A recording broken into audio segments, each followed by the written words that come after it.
Thomas and friends, making tracks to great destinations.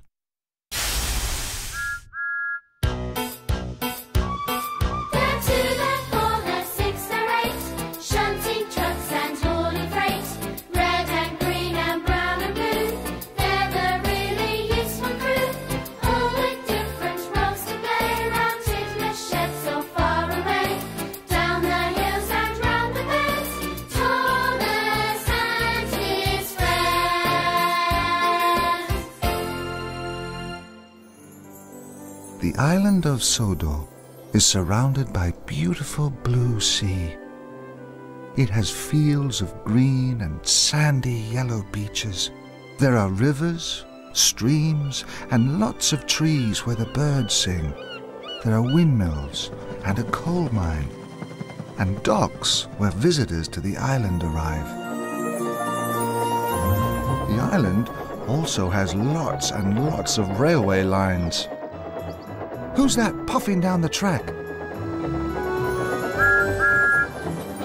It's Thomas. Hello, Thomas. Hello, everybody. Welcome to the island of Sodor. The Great Discovery.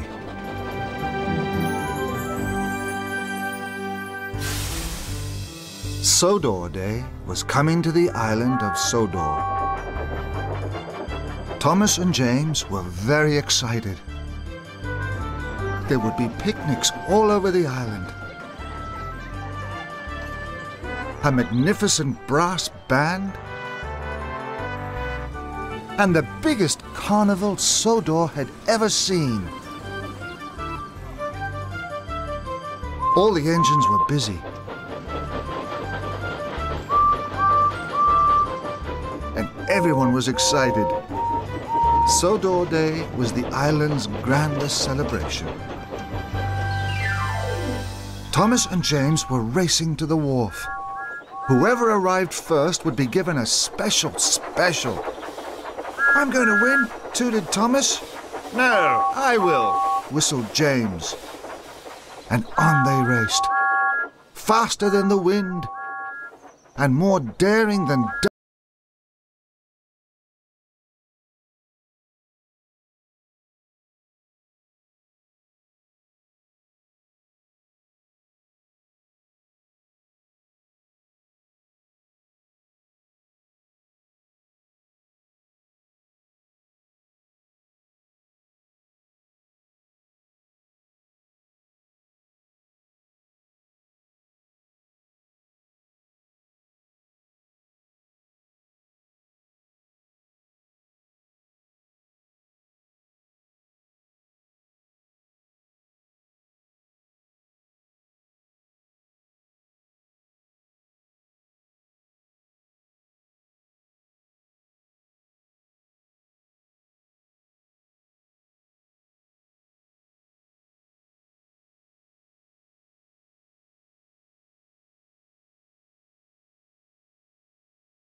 James are racing to the wharf.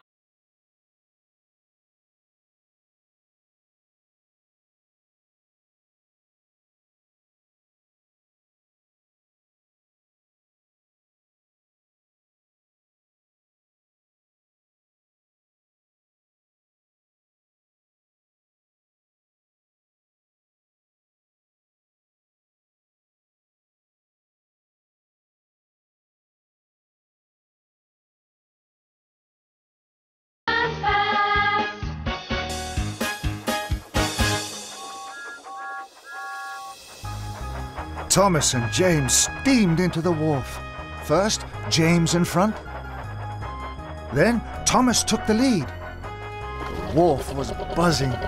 Barges chugged, cranes swung, and freight cars rattled and rolled.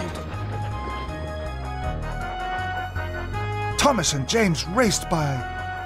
The little narrow gauge engines whistled and wheeshed in surprise at the speed and the steam of the big engines.